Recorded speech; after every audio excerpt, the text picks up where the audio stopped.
Hola, ¿qué tal? Bienvenidos y bienvenidas a mi primer podcast. Esta vez voy a hablar sobre un tema muy importante para la sociedad, que es la lingüística. Tal vez la pasemos por alto, pero es de mucha influencia para nuestro día a día. Como individuos receptores de información, voy a hablar del periodismo y de la lengua que se usa en el periodismo, identificando algunos casos en los cuales se usan técnicas no éticas para la manipulación de los medios y así la manipulación de las masas. Primero, hablemos de la información que por su propia naturaleza es selectiva debido a las limitaciones espaciotemporales, a los condicionamientos profesionales, ideológicos y culturales. Periodistas se ven siempre obligados a seleccionar. Casi nunca disponen del tiempo, ni del espacio, ni de la autodeterminación suficientes para decir lo que a ellos les gustaría decir, por voluntad propia.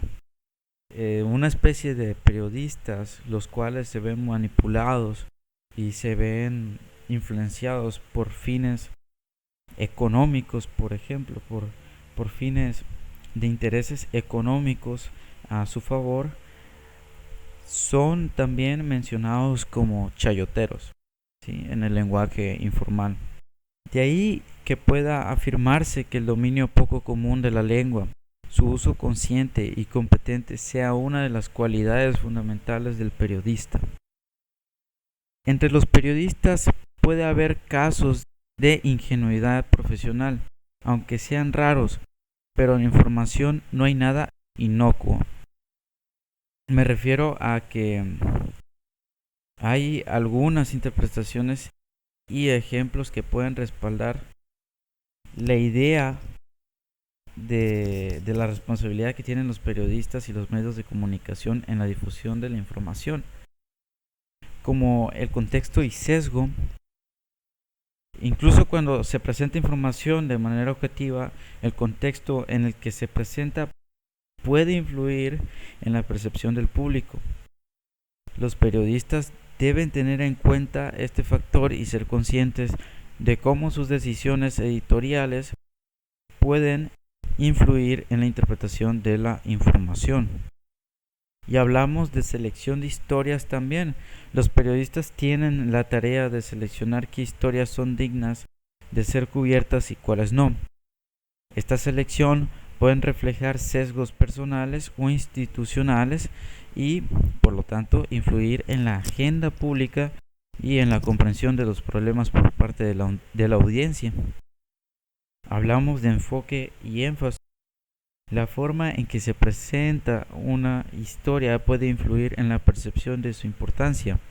Por ejemplo, el énfasis en ciertos aspectos de una historia y la omisión de otros pueden afectar la comprensión general del público sobre el tema. De interpretación y análisis. Los periodistas no solo informan sobre los eventos, sino que también proporcionan análisis e interpretaciones propias. Estas interpretaciones pueden estar influenciadas por diversos factores como la ideología, la afiliación política o los intereses comerciales, lo que puede sesgar la presentación de la información. El empleo correcto de la lengua contribuye a que la comunicación sea eficaz, a que aumente el conocimiento, es decir, a que reduzca la ignorancia, a ampliar el ámbito de la libertad humana. Por eso hay que cuidar y dominar la lengua. Los medios expresivos que se aplican para la transmisión de las informaciones. En tiempos de guerra, de incertidumbre y de angustia social, como los actuales, por ejemplo, por mencionar conflictos entre Palestina, Israel, Ucrania y Rusia, pues es fácil recurrir al efectismo, a la manipulación sesgada de la emocionalidad, ¿sí? Sí, los profesionales de la información no pueden renunciar a su sensibilidad ante el dolor y la explotación de los seres humanos. Sus reportajes y sus palabras reflejan su postura ante los hechos, aunque intenten ocultarlos. Pero no hay que olvidar que estos profesionales son observadores, no actores. Y aunque la verdad tenga muchas caras y sea difícil conseguirla por entero, sí se pueden aproximar a ella. Esto pues con base a una mente analítica.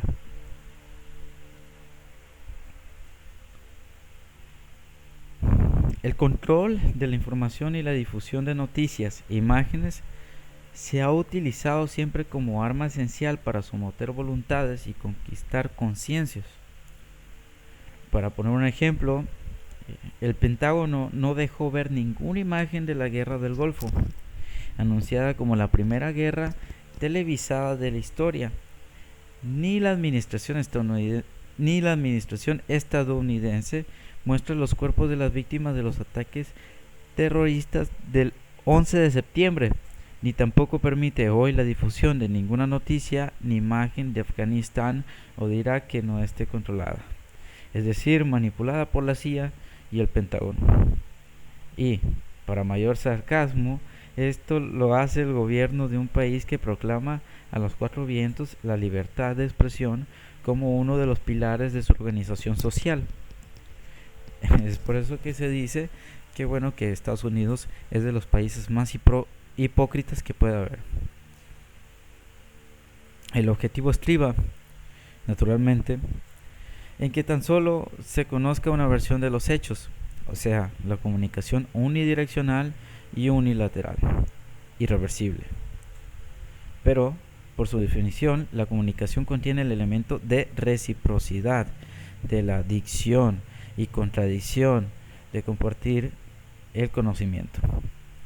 Por eso, contradice la voluntad autoritaria, la cual recurre al uso de la fuerza, de la violencia física. Hablemos de reciprocidad, como había hablado antes. Esta significa franqueza, apertura para los otros. En la comunicación abierta se concreta el conocimiento y el raciocinio. La violencia, ya sea física o psicológica, lo deforma, puesto que no pregunta por lo falso y lo correcto. Los medios que se cierran obstaculizan la comunicación. No son medios de la violencia física, no son bombas, pero convierten a los seres humanos en cosas, y la política que se transmite a través de ellos está sometida a la coacción que los medios ejercen sobre los fines. La retórica de la guerra no solo contribuye a desacreditar al enemigo, a desorientar a la población propia y ajena, también minimiza los horrores de los bombardeos y la destrucción de vidas y haciendas, lamentable. No deja de ser un sarcasmo cruel calificar a las guerras de limpias o de humanitarias, igual que hablar de bombas inteligentes, aunque caigan en las escuelas y hospitales. En vez de llamar a las cosas por su nombre, esta retórica presenta la guerra con metáforas del juego. Así, cuando se compara con partidas de póker o de ajedrez, o cuando se habla de teatro de operaciones, se excluyen las consecuencias mortales para la población.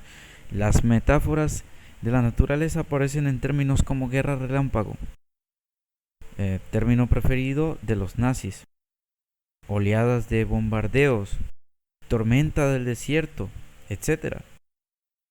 Se suscita así la impresión de que las guerras son catástrofes naturales contra las que nada se puede hacer para evitarlas. Las víctimas reales pierden su categoría de personas, se pierden aviones o tanques, se destruyen instalaciones militares, etc. Pero se omite el destino de los pilotos o de las víctimas civiles de esos ataques. Los objetos adquieren así categoría humana. Se trata de armas y bombas inteligentes. Otro de los recursos utilizados para la desorientación, o lo que es igual para la desinformación, es el empleo de neologismos que ocultan la barbarie de las acciones bélicas. Los civiles muertos, las casas, hospitales, fábricas, presas, campos, cosechas destruidos se presentan como daños colaterales. Los indicadores de distancias reducen, asimismo, la credibilidad del enemigo. Se empiezan con según fuentes o el susodicho y se sigue con la valoración dicotómica entre el bien y el mal, de la que los buenos confirman, advierten, mientras que los malos engañan, amenazan. Los buenos tienen gobierno y los malos régimen.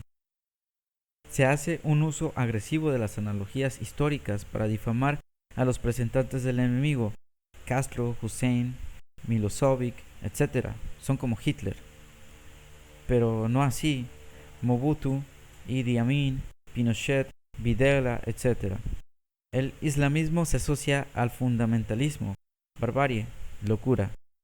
Pero se calla que el origen del fundamentalismo está en los Estados Unidos de América, donde en algunos de sus estados está prohibido enseñar la teoría de la evolución y mencionar el nombre de Darwin en las escuelas, donde está el Ku Klux Klan y organizaciones semejantes. Para valorar la credibilidad de las crónicas hay que preguntarse por los criterios rectores de la información, por las fuentes, las condiciones de trabajo y de censura, hasta qué punto los periodistas son independientes a la hora de cumplir con su deber de informar y por muchas más cosas. La tarea radica en investigar críticamente el lado oculto de la información en el marco de las limitaciones impuestas por la heterodeterminación. La información periodística en pro de la paz discurre por cauces preventivos, no reactivos. Se centra en los procesos creativos de la solución del conflicto, en las ventajas sociales de la paz y no en los beneficios privados de la guerra. Importa, además, reflejar de forma sensible el dolor de las víctimas y no excitar más a los ánimos. De este modo, los periodistas deben contribuir a establecer un periodismo por la paz.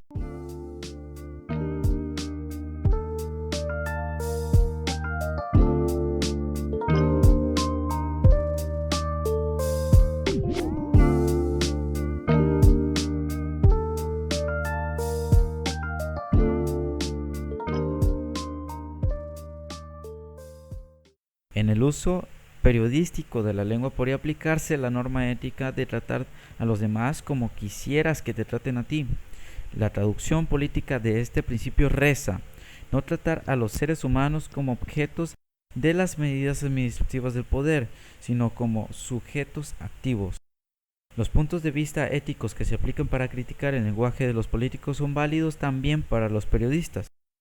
Con el motivo del segundo Congreso Internacional de la Lengua celebrado en Valladolid del 16 al 19 de octubre del 2001, han vuelto a surgir algunas tímidas voces que denuncian la coca-colonización del español. El papanatismo por el usamericano lleva a veces las expresiones tan ajenas como la de la periodista que describía el desfile de las Fuerzas Armadas el 12 de octubre de Madrid como una hermosa parada, o el cada vez más frecuente empleo de la pasiva que ya había caído en desuso, o de la omisión por la RAE de términos como Spanglish, supongo que con mayúscula, que es como se escriben los gentilicios en inglés, web, email, etc., existiendo términos adecuados en español. Los ejemplos podían aducirse ad nauseam, en especial los de los falsos amigos, pero la colonización lingüística del anglosajón, pareja a la economía, no es exclusiva del español. Como son sobradamente conocidos, los pasaremos por alto a fin de resaltar, a cambio, otras manifestaciones del uso inadecuado de la lengua por políticos y periodistas, en especial los nobles. Entre ellas cabe destacar 5 fenómenos apuntados ya por un profesor alemán, Horst Putker, y que, al juicio, están directamente relacionados con la ética periodística.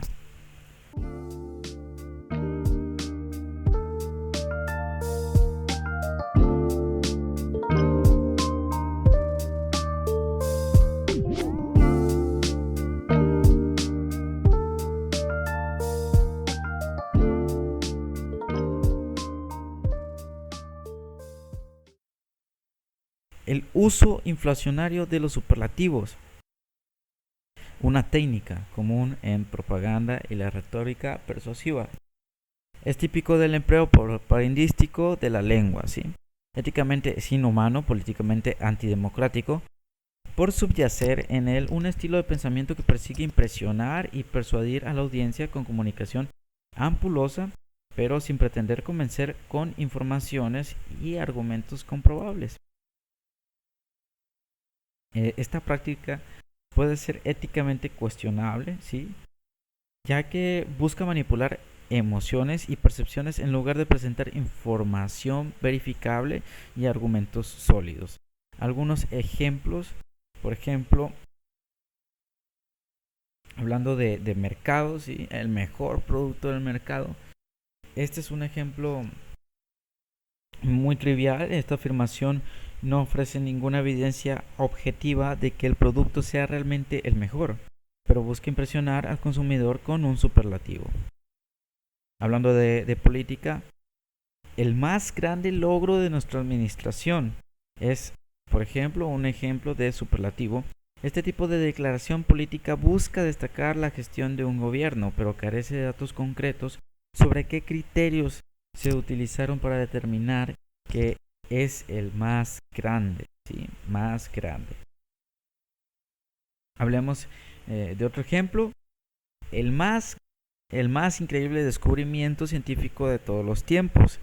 Aquí estamos usando un superlativo, ¿sí? Esta afirmación exagerada se puede utilizar para llamar la atención sobre un avance científico, pero no ofrece ninguna evidencia sobre por qué debería considerarse el más increíble de todos los tiempos.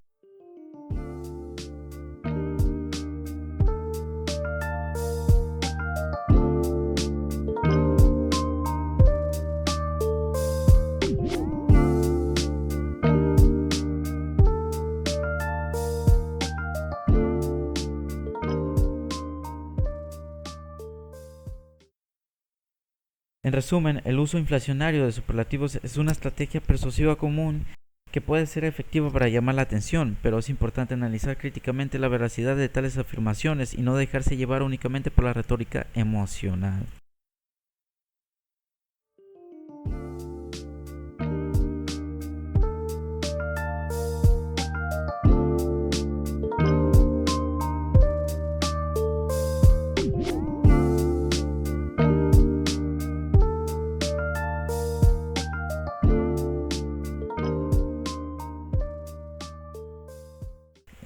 En este segundo punto hablamos de la ocultación conceptual de la insuficiencia. Como los periodistas tienen que prestar mucha atención a la veracidad de los enunciados, su principal tarea es estribar en distinguir entre lo que saben y lo que suponen. Entonces nos referimos a una práctica en la que se evita o minimiza la exposición de la información sobre deficiencias, problemas o limitaciones en un determinado tema o situación. Esto puede ocurrir en varios contextos, como en la comunicación pública, la política, la publicidad, entre otros. Por ejemplo, una forma de manifestarse en la política puede ser los políticos pueden optar por no abordar las debilidades de sus propuestas o políticas, centrando su discurso únicamente en los aspectos positivos o en los logros alcanzados. Esto puede llevar a una percepción distorsionada de la realidad y dificultar la toma de decisiones informadas por parte del público.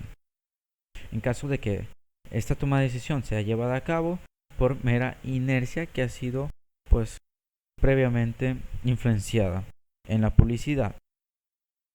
En la publicidad, por ejemplo, las empresas a menudo destacan las características positivas de sus productos o servicios, mientras omiten información sobre posibles inconvenientes o efectos secundarios.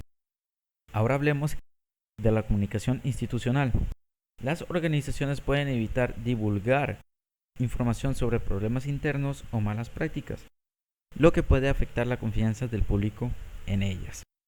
En lugar de abordar los desafíos de manera transparente, pueden optar por ocultar o minimizar la gravedad de la situación.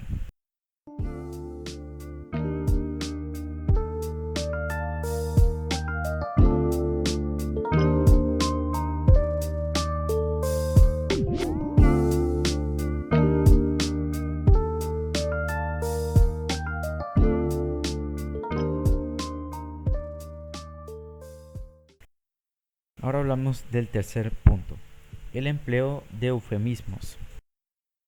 Vamos a hablar sobre el empleo de eufemismos. En sentido estricto, el eufemismo es un sustituto biensonante de una palabra malsonante, como por ejemplo, enajenación mental por locura, campaña por guerra. En sentido amplio, los eufemismos son tapujos, embellecedores de realidades desagradables que se quieren esconder ante la conciencia de los lectores u oyentes. Los ejemplos más sobresalientes se dan en la economía y en la bolsa, como cuando se habla de crecimiento negativo, para indicar reducción de la producción, de las ganancias o incluso pérdidas. Consiste en utilizar palabras o expresiones suaves, indirectas o menos ofensivas para referirse a algo que podría ser considerado desagradable. Y dentro de los tecnicismos de los eufemismos, bueno, pues se puede utilizar suavizar la expresión, ¿sí? Para suavizar el impacto de la palabra o expresión directa. Los eufemismos pueden emplearse para evitar ofender a alguien o a un grupo específico. Por ejemplo, en lugar de usar términos peyorativos como discapacitado, se puede decir persona con discapacidad. Atenuar la gravedad es otro punto a considerar. Los eufemismos pueden utilizarse para atenuar la gravedad de una situación o problema. Por ejemplo, en lugar de decir despedido, se puede usar el eufemismo separado de la empresa. El cuarto punto puede ser ocultar la verdad. A veces los eufemismos se utilizan para disfrazar o suavizar la verdad sobre algo. Por ejemplo, en lugar de decir guerra, se puede utilizar el eufemismo conflicto armado. El quinto punto consiste en cumplir normas sociales. En ciertos contextos, el uso de eufemismos puede ser una forma de cumplir con normas sociales o de etiqueta. Por ejemplo, en lugar de hablar directamente sobre temas relacionados con el cuerpo humano, se pueden utilizar eufemismos como ir al baño en lugar de orinar.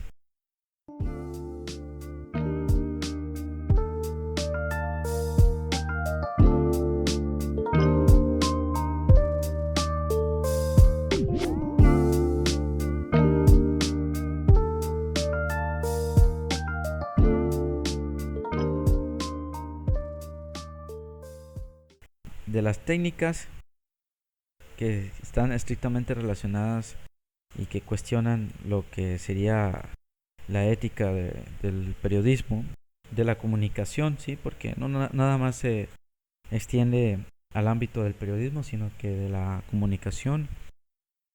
Hablemos de el apego a las fórmulas y frases hechas. Cuando se repiten las mismas frases, el texto se hace monótono y el interés del lector u oyente se pierde. Políticos y periodistas que utilizan con frecuencia frases rutinarias muestran poco respeto por la capacidad intelectual, por la mayoría de edad de su público. Las frases hechas constituyen uno de los peligros del uso periodístico de la lengua, debido sobre todo a la presión del tiempo, relacionada a su vez con las condiciones de trabajo y a la coacción de la actualidad. Entonces esto puede tener evidentemente consecuencias negativas en la comunicación, especialmente cuando se repiten constantemente. Algunas razones puede ser la monotonía y la pérdida de interés, como ya lo había mencionado. Puede resultar en una menor atención y comprensión de los mensajes transmitidos. Otro punto, la falta de originalidad. El uso excesivo de frases hechas puede hacer que el discurso parezca poco original o creativo.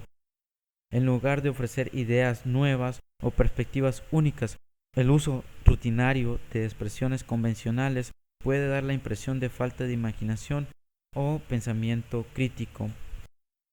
Subestimación del público. En el tercer punto, el uso repetitivo de fórmulas y frases hechas puede dar la impresión de que el comunicador subestima la capacidad intelectual del público.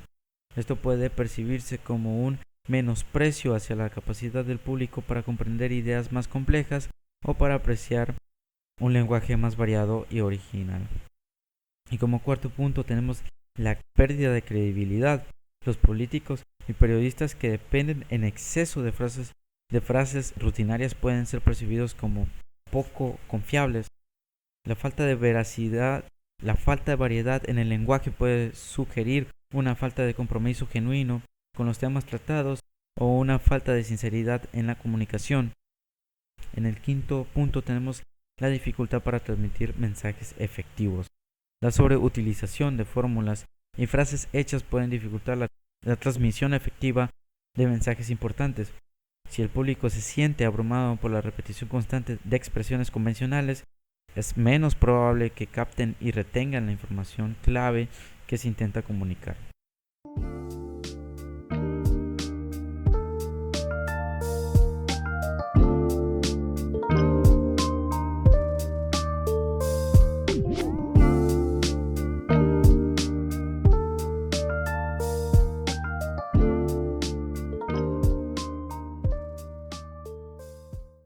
Como quinto punto de estas técnicas que cuestionan el profesionalismo en cuanto a la comunicación, estamos hablando del empleo del acusativo inhumano, que consiste en presentar a las personas no como seres humanos que actúan, sino como objetos tratados, protegidos, proporcionados, vestidos, dominados, atendidos, etc.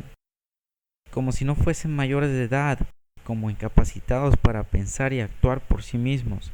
Por eso sería mejor el uso del dativo, ser fiel a alguien, actuar ante alguien, suministrar algo a alguien, ayudar a alguien, etc.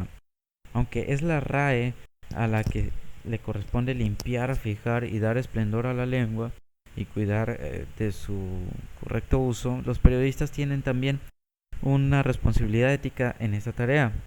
Como el uso que hagan de ella lo perciben muchos, es de suponer que tienen una gran influencia en sus lectores y oyentes. Todo uso de la lengua presupone la apropiación de sus normas, pero al mismo tiempo implica también la producción de lengua y nolens volens. Eso es lo que hacen los periodistas cuando escriben y hablan. Aunque entre sus tareas profesionales no esté el cuidado específico de la lengua, así deben ser conscientes de su responsabilidad ante sus audiencias en lo que al uso de la lengua se refiere. Como ya apuntamos, la comprensibilidad de los textos ocupa una posición clave en el problema de la comunicación periodística por ser un factor decisivo para su eficacia. Pero no hay que olvidar que la comprensión es tanto un problema de codificación como de descodificación. Valga este recordatorio para insistir una vez más en la necesidad de la formación científica de los comunicadores profesionales, así como de la investigación metódica del arte de la transmisión, esto es, de su uso de la lengua. Como ven, pues esto del acusativo inhumano se puede emplear en diversos campos, como en la política, por ejemplo. Los políticos a veces recurren al acusativo inhumano al atacar a sus oponentes con críticas duras o despectivas que pueden ser percibidas como deshumanizantes.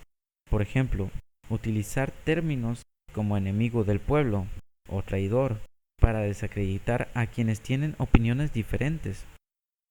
Otro ejemplo es en el debate público. Algunas discusiones pueden volverse acaloradas y despectivas, especialmente en entornos como las redes sociales, por ejemplo, donde las personas pueden expresar sus opiniones de manera más impulsiva y sin filtros, sin un control. Esto puede llevar a acusaciones inhumanas como insultos personales o ataques a la identidad de las personas en lugar de centrarse en los argumentos y las ideas.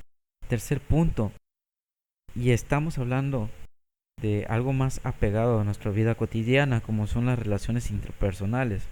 En situaciones de conflicto o desacuerdo, las personas pueden recurrir al acusativo inhumano, al dirigir críticas o reproches de manera despiadada o insensible, sin considerar los sentimientos o la dignidad de la otra persona.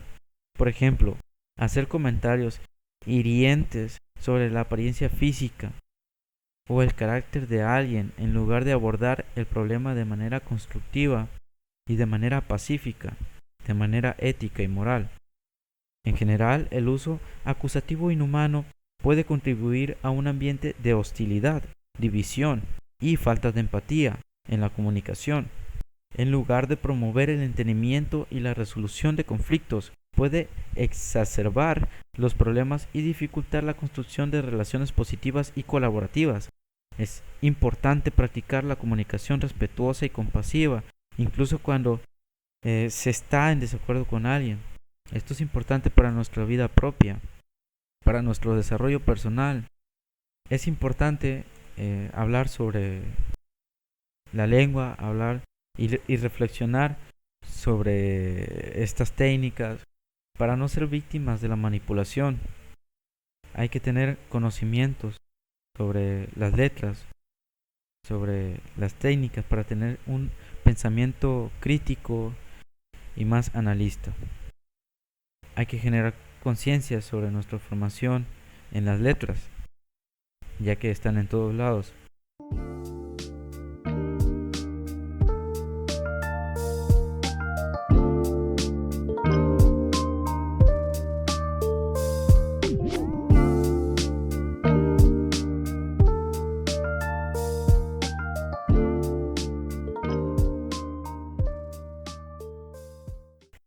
Espero y este podcast haya sido de su agrado. Mano arriba, es mi primer podcast, ahí disculpen si hay algunos errores en la dicción. Que pasen un buen día a la hora que estén escuchando este podcast. Se despide su amigo Gilberto Soto Martínez, muy alegre, muy contento por llevar a cabo esta transmisión.